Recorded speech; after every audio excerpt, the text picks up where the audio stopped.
Here's a man who had spent most of his adult life as a slave and as a prisoner, and now is the second most powerful man in the world. If Joseph knew how to do anything, it was to compartmentalize. Like he knew how to keep his emotions in check, but all of this is just too much. Third time that he's cried, and here's one of the things I would say to you is when deliverance takes place, tears are often present.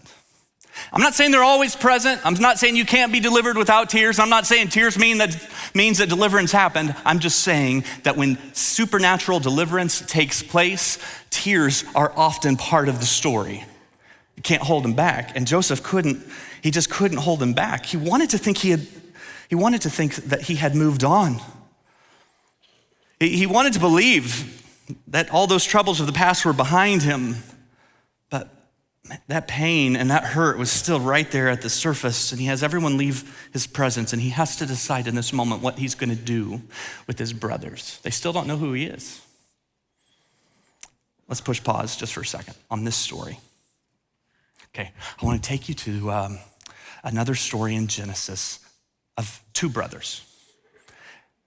Joseph's dad, Jacob, and his brother Esau, Joseph's uncle Esau. Jacob had cheated Esau out of his birthright, which was a really big deal, manipulated his brother out of it. Esau was furious with Jacob, the younger brother, for what he had done. Jacob fled for his life, ran for his life. And these two brothers, Jacob and Esau, Joseph's dad and uncle, had avoided each other all these years. They hadn't had anything to do with each other. And Jacob was scared to death of what would happen if he ever encountered Esau. And then we get to this scene in Genesis chapter 33 where Jacob can't avoid Esau any longer. Like he doesn't have an option. He's gonna have to confront Esau. And he looks out and he sees Esau is there. Esau has 400 men with him. And so what Jacob does before he goes to meet his brother is he divides his children into different groups and hoping that some of them would be able to be spared. And he goes to meet his brother Esau. Then Jacob went on ahead and he approached his brother and he bowed down to the ground 7 times before him. Then Esau ran to meet him and embraced him, and he threw his arms around his neck and kissed him, and they both wept. And if you looked closely, peering around the crowd was a boy named Joseph. And he's watching his dad and his uncle. He doesn't know everything, but he knows he's never seen his dad act like this before. He's never seen his dad bow down like this before. And he sees his uncle Esau, big bear of a man, 400 men with him, start running towards his dad. Joseph's heart, what's he gonna do?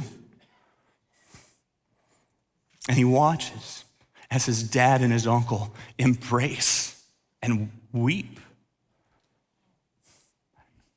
I wonder if he'd ever seen his dad cry before that moment. Sees his dad cry and they embrace. And now here he is with his brothers all these years later. Like some of you are carrying around this resentment and bitterness, and you were hurt, and what happened to you wasn't right. And you keep hanging on to this. And if you need a little motivation to help you take a step towards forgiveness and reconciliation, think for a second about some of the eyes that are watching you and what they're learning about grace and what they're learning about reconciliation and what they're learning about the difference that Jesus makes or doesn't make in someone's life when they're hurt or offended, when they're wounded. Joseph sees all of this, and now he's with his own brothers. He has his own decision to make. Joseph said to his brothers, "Come close to me." And when they had done so, he said, "I'm your brother Joseph. Yeah, the one you sold into slavery." He doesn't try to pretend like they didn't do anything wrong. He's gonna offer forgiveness, but forgiveness is not acting like what happened wasn't a big deal. He says, I'm Joseph, the one that you sold into slavery, and now don't be distressed and do not be angry with yourselves for selling me here, because it was to save lives that God sent me ahead of you. So then it was not you who sent me here, but God. Do you see how the will of God is what gave him the freedom to experience deliverance? That he recognizes how God took everything that happened to him and he folded that together to accomplish his purpose, and that allowed him to experience deliverance. Like for some of you, I think, if you're like me, you tell yourself you've experienced deliverance, but really what you've done is gotten really good at denial. You've really just gotten good at pretending like what happened to you wasn't a big deal when it was a big deal. You're acting like you've moved on when you haven't moved on, and what you need is deliverance, not more denial. And Joseph is able to experience this because he has a more full picture of God's sovereign will in his life. He offers forgiveness, but they never apologized. So if you're sitting there thinking, hey, I'll forgive them when they say they're sorry. Yeah. Their apology is not a prerequisite for your forgiveness. It's not how it works with the gospel. Like God gives us that kind of grace so that we can give it freely to others, even if they don't ask for it.